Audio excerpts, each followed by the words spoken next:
Yes, we're ready.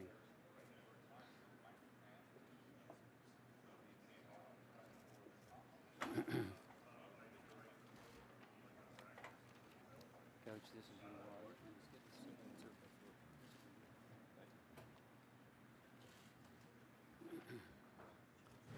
Thank you. Okay, we are now joined by our head coaches, but before we get started with our news conference, I would like to introduce the chair of the Goodyear Cotton Bowl Classic, Mr. Kelvin Walker. Thank you, Charlie. Good afternoon, everyone. I'll be brief as I know there are a lot of questions to be asked of the coaches. But first, we want to take a moment to welcome you all to AT&T Stadium and the 89th Goodyear Cotton Bowl. Tomorrow's CFP semifinal is setting up to be one of the ones for the record books. I can't remember the last time we've had this much hype for one of our games, and we're happy to have our Longhorn and Buckeye fans here in town. I now have acquired another 100,000 Buckeye and Longhorn fans who need tickets, so it's been quite the time this week. But it's great to see both of the coaches here. Coach Day, it's good to see you here. Coach Sark, good to see you here as well. Coach Day, this is your second time in a row coming here, and we're happy to have you come back. You're becoming a regular here. Coach Sarkisian was the 1997 MVP of the Cotton Bowl, so it's good to see him come back again. And so once again, we believe we will have a wonderful matchup tomorrow, and we're excited about it. And before I take my seat, I'd like to present both of you with our official Goodyear Cotton Bowl Classic cowboy hats.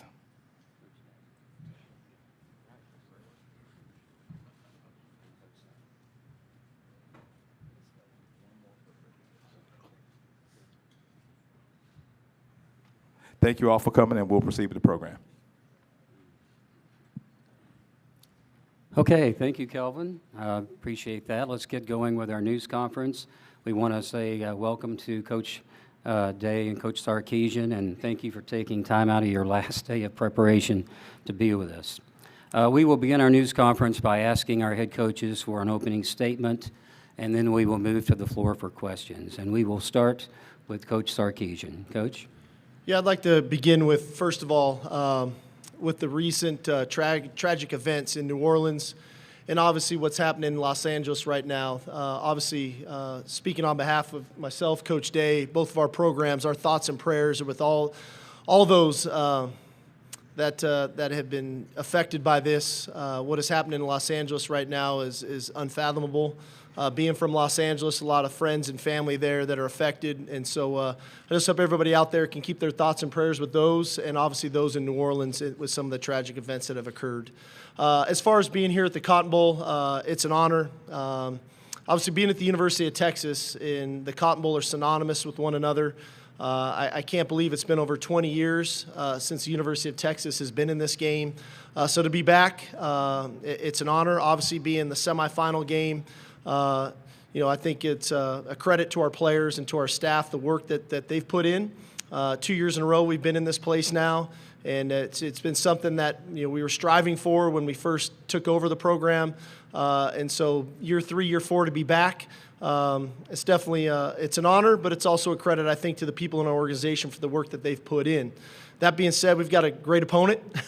That doesn't need to be said probably much more. I mean, Coach Day's done a great job. He's got a tremendous staff, great talent on their team. They've navigated the season tremendously. I think in this day and age of college football, to think that you're just going to go unblemished is probably not realistic, especially not in our two conferences with the amount of quality teams that you have to play week in and week out. And the grind that it puts on your team, not only physically but mentally. And it's, I think, the ones that can be standing here January 9th and 10th playing for an opportunity to play for a national championship. I think, the credit is due to all 4 teams, but obviously the job that he's done to get them here. So it's a great honor. It's humbling, but it's also a great opportunity and one we're looking forward to. Okay, Coach, thank you so much. Coach Day? Yeah, I'll echo Coach Sark's comments, certainly about all the tragedies that are going on, certainly in California and Coach's background there, and certainly just being there last week has given our coaches and team opportunity to pause and certainly give our thoughts and prayers to those that are going through that difficult time, and certainly those in New Orleans. We're very excited about being here again. I think the Cotton Bowl does a great job in hosting their teams. I think their team does a great job. It's a great setting. Certainly, AT&T Stadium is one of the best game environments there are throughout college football and in the NFL. So we're excited to be here again. I'll say this for our team. We every week we've had an opportunity to grow and to build, and we're excited about being here in this spot. Again, I'll echo what Coach said about this new format has allowed teams to grow throughout the season, and I think Coach Sark has done a great job, and his staff and his team, of growing throughout the season. You can see every week, every month, as the season has gone on, they've grown, they've changed, they've adapted, they've built, and they've stayed resilient throughout the season. And they're a very, very good opponent, very, very talented, well coached, played in big games before, and so it's a great opponent, and it's going to be a great atmosphere. Our team's very, very excited about playing in it, and I'm excited for our fans. I think that when you think about the players and the coaches in this new format, week after week, the work that they're putting in, but also for our fans, the lengths that they've come to decide to get on a plane and buy tickets to come to this game, and then throughout the country. I think it all matters, and I think it's great for college football, and it's great for Ohio State, and it's great for Texas. Okay, Coach Day, thank you so much. Let's now move to questions from the floor.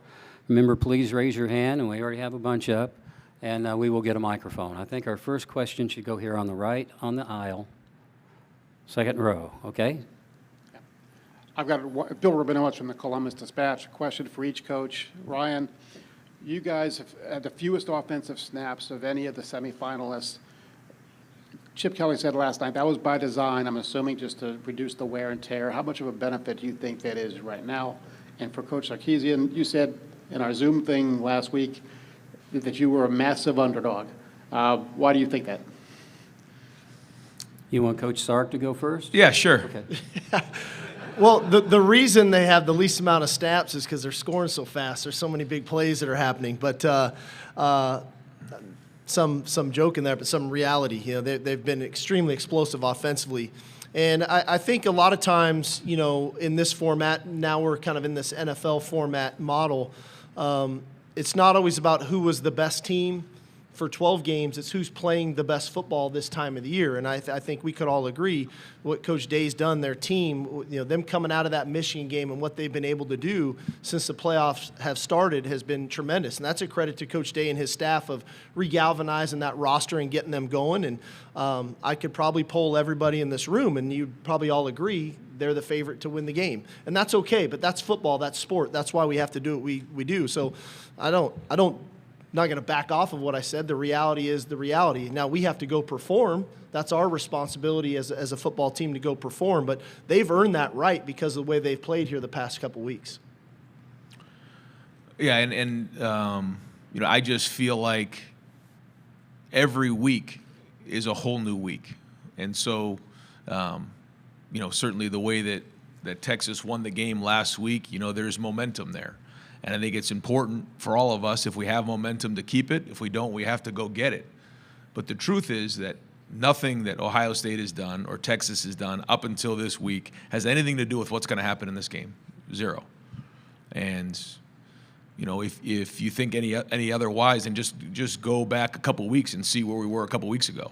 And so every single week, the slate is wiped clean, and you have to start from scratch again. And that starts with your meetings, with your walkthrough, and with your preparation. And so the bottom line is this game is going to be played, and the team that plays the best and executes the best is going to win the game. And so there's a lot of opinions out there, I'm sure, of what everyone's going to expect. But ultimately, it's going to come down to the players on the field and how they play. And there's going to be a lot of great players on both sides, and it's going to come down to who takes care of the ball and ultimately executes better in the end. So it should be a great night for football. And so certainly we're obviously excited about playing in the game. In terms of the way that we designed this year, part of it was the fact that we felt like by cutting down the number of snaps, it would certainly help with the length of the season and the health of our team. But also getting in a huddle and having Will Howard look 10 guys in the eye and break a huddle together kind of grew as the season went on. And there was a part of that we felt like gave us a little bit of an edge. We broke the huddle together, which I know it sounds crazy, the huddle, it's almost like going back in time, but it's sort of a new thing really because of, the no huddle offenses that have been around, and certainly we've been a part of that. But as time went on, the guys felt more and more comfortable and broke that huddle together as a group and as a team and as a unit. And I think that helped us. Now, we don't always do that, but it has allowed us an opportunity to be more cohesive on offense. I think we have a question on the inside aisle. If we could move to that, and then we'll go back to that side. But the microphone's coming to you. Just hang on. Here on Coach's left. Josh Newman from Lone Star Live. Steve, with Jay Hartzell leaving his post as UT president in a few months, can you just reflect on your time working with President Hartzell? He's the guy that hired you, obviously. Yeah, I have so much respect for Jay Hartzell and President Hartzell. He was interim president at UT, and he was interim in the midst of a pretty tumultuous time with COVID. We had social injustice. He had to make a hire for a football coach at the University of Texas, which is not always the easiest thing to do. And he took a chance and took a risk on me as an assistant coach at that time. And then the support that he gave, not only a football program, but the entire athletic department, I think Chris Del Conte would echo the same sentiments was tremendous. I've never seen a president come to a baseball game and go to a volleyball game and be at a basketball game, not only be at the football game and just be part of our community is somebody that will be sorely missed. His leadership was something that I definitely envied and tried to model a lot of things behind. And so he'll be sorely missed. I'm sure the powers that be and Chairman Eltife and all parties involved will find another great president. But he did a tremendous job in the 4 years that I was here, that's for sure. Stay on the left side, toward the middle. Kirk, you. Yeah, Kirk Bowles from the Houston Chronicle. Steve, everybody knows you like to script plays. Have you continued to be able to do that in the playoffs? And given your fast starts the last two games, have you been tempted to even expand your script? Well, yeah, we don't, Coach Day touched on it. We don't really change, week to week. There's a formula that I think good programs believe in their formula, and part of our formula is our opening scripts. And that's not going to change this week either. And I'll probably have a press conference at the end where I'll say, man, the opening script was great. Why did it work? Or I'm going to have one that, what happened? What was wrong? But that's not the end-all, be-all. We try to put our players in position to have some success early on and build some confidence.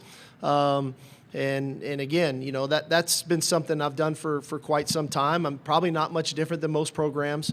But hopefully the ones we script tomorrow night work. We'll see. We'll stay on the left side toward the back. Yeah, Yogi Roth, Big Ten Network. Really for both of you.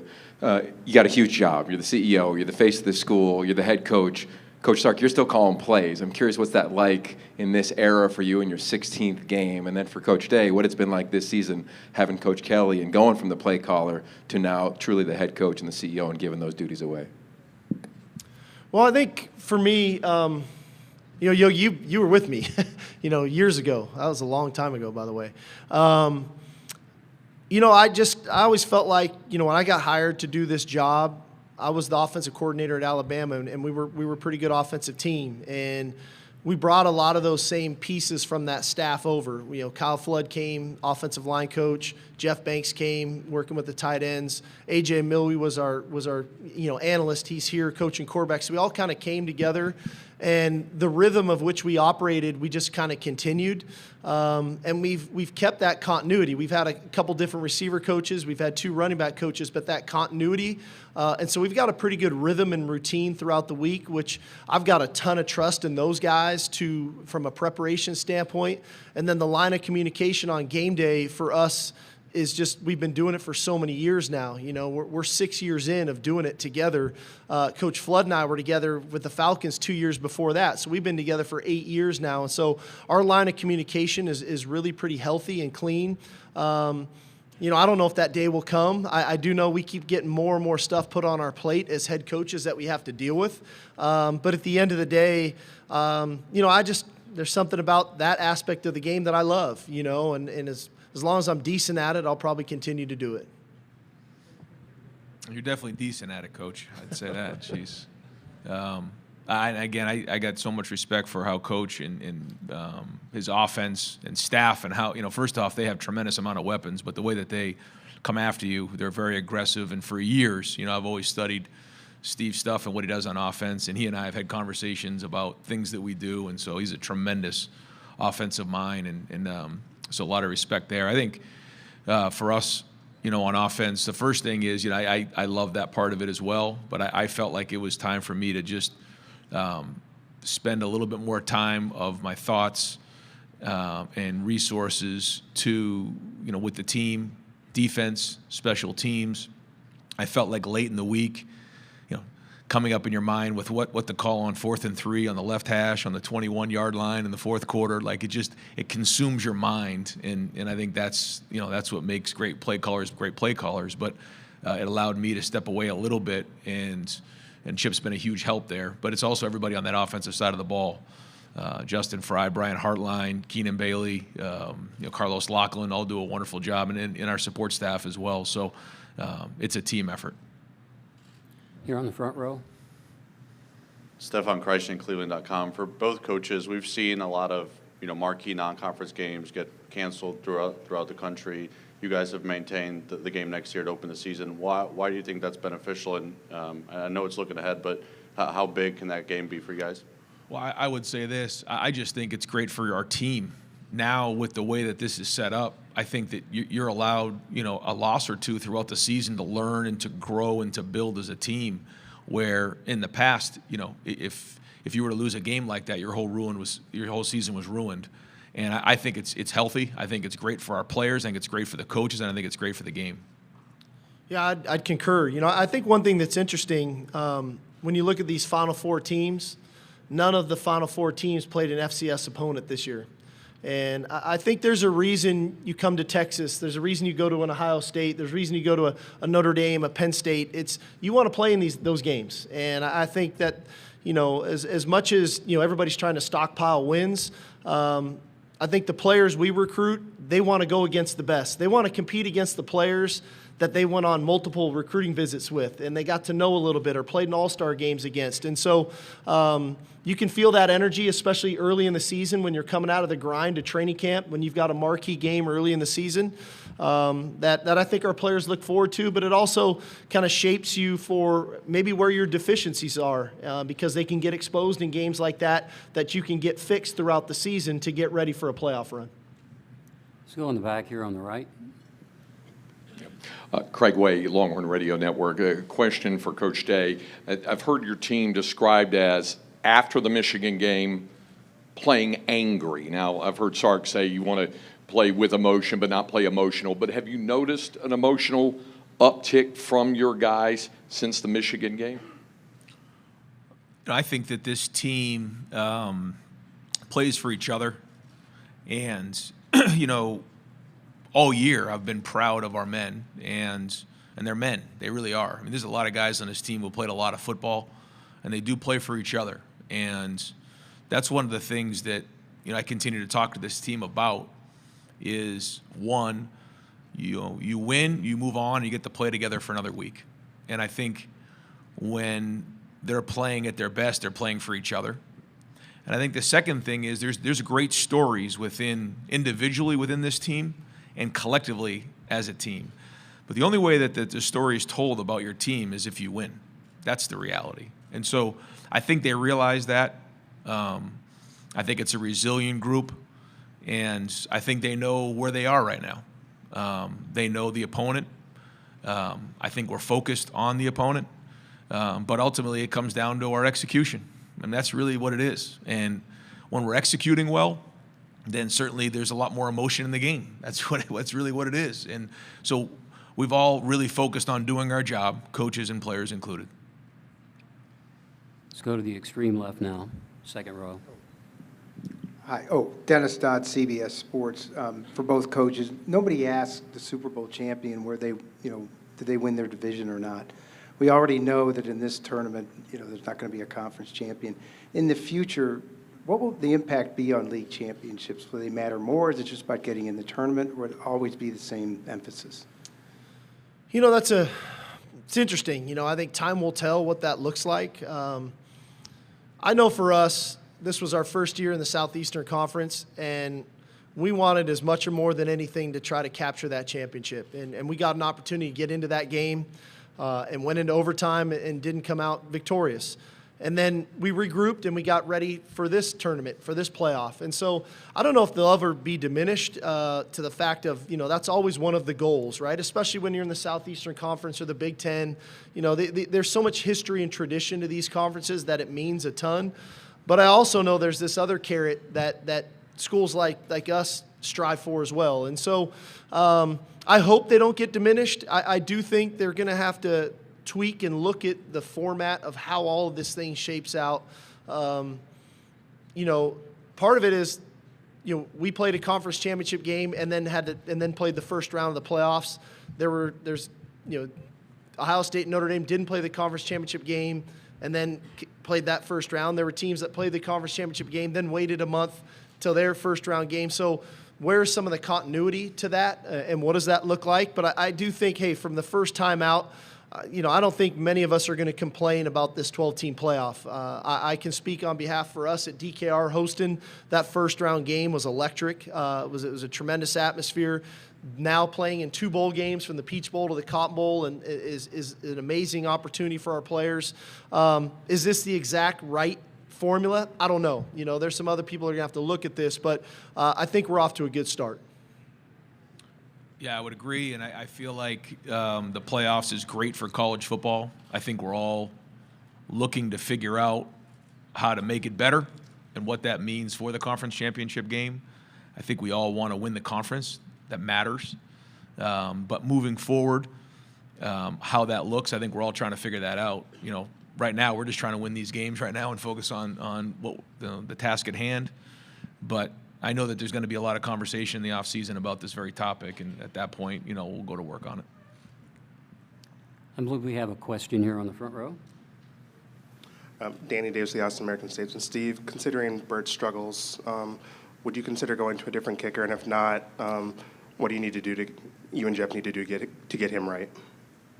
Well, I think that's always the challenge of a coach, right? Is, you know, you think about some of those positions. You know, football is an ultimate team sport, but there's some specific positions that are very kind of individualized. Obviously, you think about snapper, punter, holder, kicker, quarterback even at times, of when do you do that and what does that look like. I think ultimately there's a psychological approach that we've tried to use, and there's obviously the physical approach. And then we'll monitor that thing through pregame and make a decision and go. Next question, we'll move back to coach's left, second row. Another question for Coach Sark. We talked to Gunnar Helm recently, and he spoke about the importance of the 3 gears of life that you preach to the guys. What impact does that philosophy have on the team on the field, and where did that philosophy come from? Yeah, no, that was something that really I took from Pete Carroll. You know, in my time with Coach Carroll, I had spent almost 8 years with him, and he was a tremendous mentor, great leader, great motivator of men. And it really comes down to who you are some of the time is who you are all the time. So if you want to be a great football player, you know, it probably behooves you to be a really good student. It probably behooves you to be a really good human being. And we try to monitor those things and do it in a way that when one aspect of your life can get out of whack, how do we get it recalibrated so that it doesn't affect the other 2 aspects of your life? And I credit the guys like Gunnar Helm, the guys who have been in our program 4 years now, for buying into that idea, because I think it's permeated throughout our locker room. And the success we're having on the field is a direct reflection of the success we're having in the classroom now, which ultimately is a direct reflection of the success we're having with players getting drafted into the NFL. So it all kind of ties in together. And it was a little bit of a work in progress when we first kind of tried to lay it out to our team because they didn't quite get it. But over time, I think we've starting to understand the value in who you are some of the time is who you are all the time. And I think it's paying dividends for us. Front row on the left. Hey, Steve, Cedric Golden, Austin American Statesman. You guys aren't used to being underdog, not here lately, 25-4. Are you guys embracing that role as the underdog, knowing that they're playing only a few hours from the house? You know, we haven't, Cedric, I think you know me well enough. We don't talk that way. You know, Coach Day touched on it. It's a clean slate. And the reality of it is you don't get any points for being an underdog. You know, they don't, you don't get to, hey, we lost by 5, you win. It doesn't work like that in our world. You have to, either win or you lose the game. And so our job is to put forth the maximum effort with great attention to detail to make sure we're right in the mental frame of mind to compete and then ultimately perform and to perform in those critical moments. And so we don't only talk that way, but again, human nature is human nature. You can't sit and think that our guys aren't sitting around and looking at Twitter, because that's what our guys do. When they get on the bus, they pull out their phones like everybody else does. And so they hear that, but we don't really speak that way, but I do think human nature is human nature. Okay, here on the right now, row 3. Me? Yeah.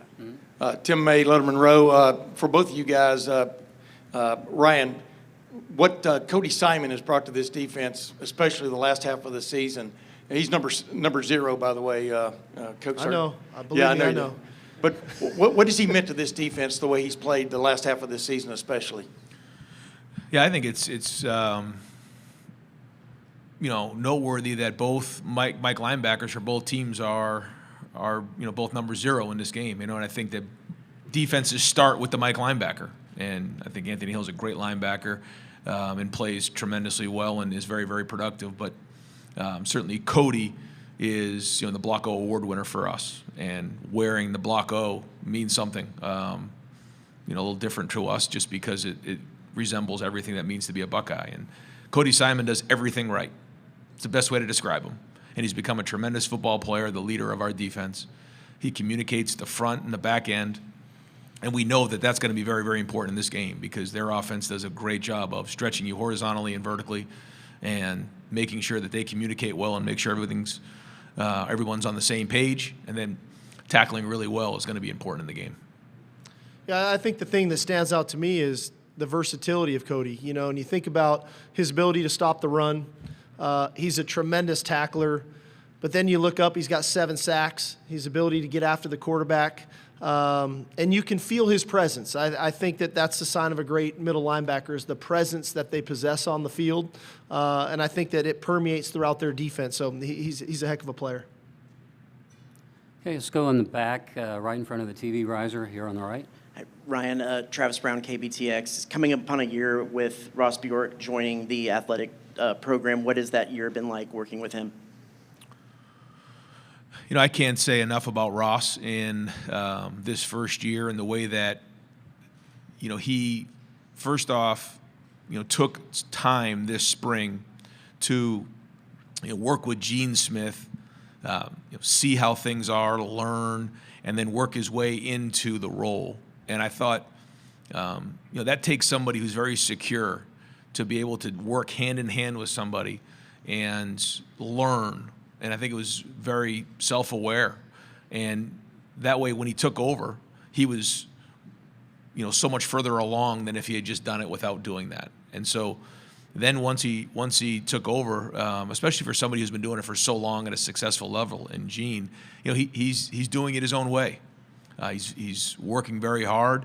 He communicates a lot. We meet every week, but he's at almost every practice. He's, even in a short period of time when there's been great wins and, a couple of rocky moments, but he's been strong during that time. I think it says a lot about who he is as a leader. And, we're very fortunate to have him here at Ohio State, and I think he's going to have a great career as the AD. Let's move back up toward the front here on the left side. AP will be you. Oh, over here, AP on the front row. AP Stedham of AP as we see it. Coaches, there's choices and options when you prepare for a game such as this magnitude. What are some of your mentors told you through the years how to prepare for this game? You want both coaches? Okay, Coach Day, you want to take that first? Sure. I think, Coach will say the same thing, that, you want to make sure that you're going to do what you do, but also have some wrinkles along the way. Continue to have the same routine, not make it too big, but at the same time making sure you're having everything that you do covered. and making sure that you're putting your players in a situation to be successful. I would echo the same thing. You know, I was fortunate. I've been around two of the best, you know, Pete Carroll, Nick Saban, and in their own ways, very different. But at the end of the day, very similar because they're both extremely consistent in who they were. And I think that's always the thing that I took away from those guys when we were in some of those bigger games, that they remain consistent with who they were. And I think as a head coach, that's our challenge, to do that and then remain consistent with our players. And so consistency is always important, but as Coach Day touched on, you got to have some wrinkles. You got to do some things differently, because as you move through playoff and get in games like this, their coaches are too good. They're going to find the chinks in your armor, and you better make sure that you've got ways to combat that. Inside aisle, we're approaching our final questions toward the back. Coach Sarkisian, Trey Wallace here from Outkick and Fox. Quinn Ewers yesterday talked about his faith and how he's been able to lean on that during his time at Texas, even a brief stint at Ohio State.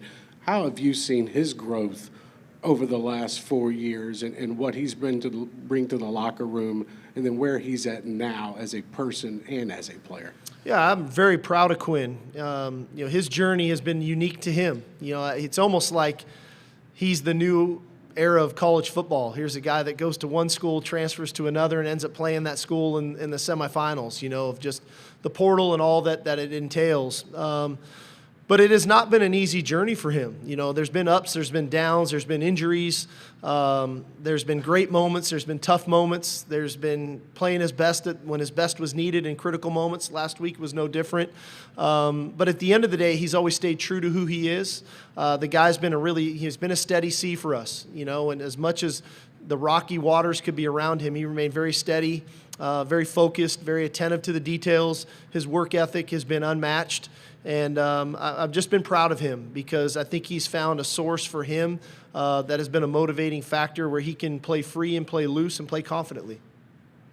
Okay, we'll take two questions and wrap it up and go to our trophy pose. Let's go in the back in front of the TV cameras on the extreme left. Tyler Danberg, Scarlet and Gray Sports Radio. Question for both coaches. How have your NFL backgrounds influenced the way you've approached for the 12-team playoff? Go ahead, Sark.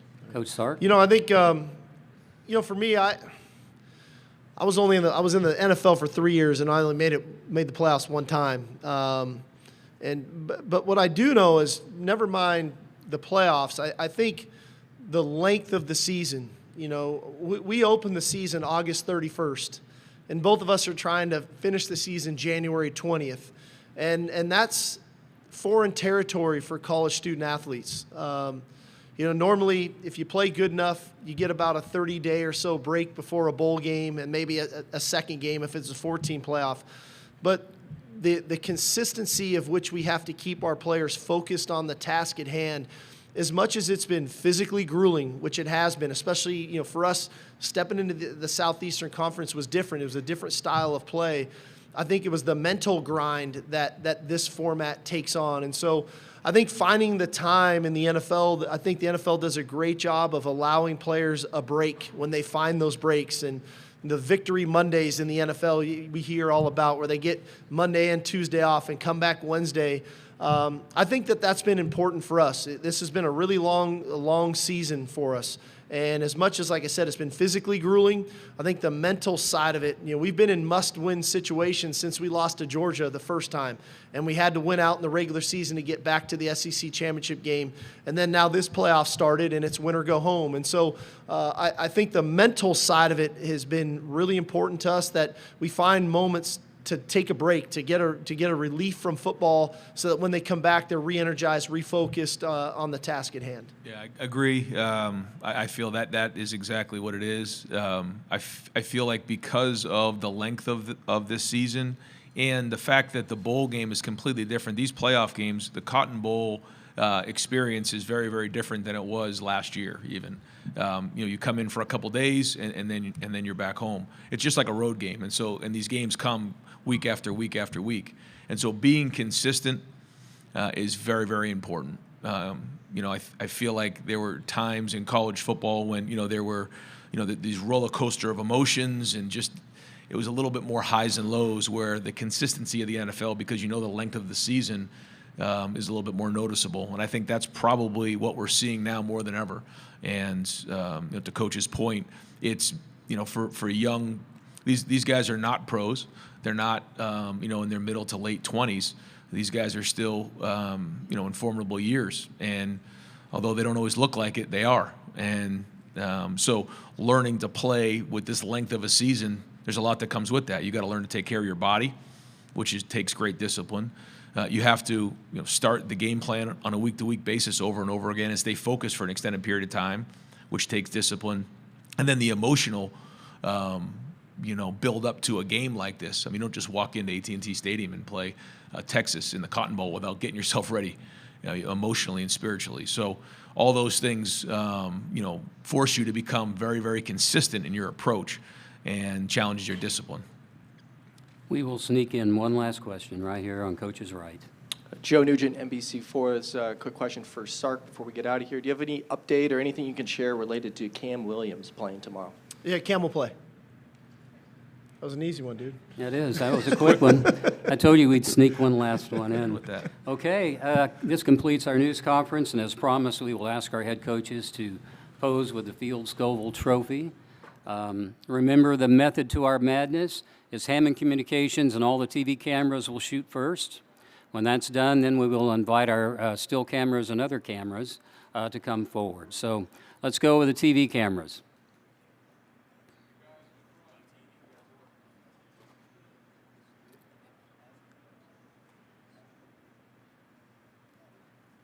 How we doing? Okay, we're done with the TVs. Okay, still cameras, come forward and take your picture.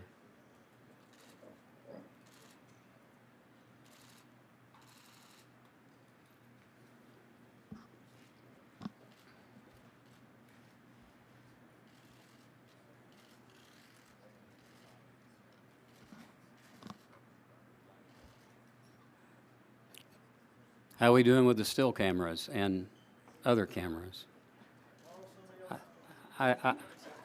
Guys, I think we're done. Thank you, guys. Coach Day and Coach Sarkisian, we appreciate you being with us this afternoon, and we'll excuse you and let you go back to your teams and get ready.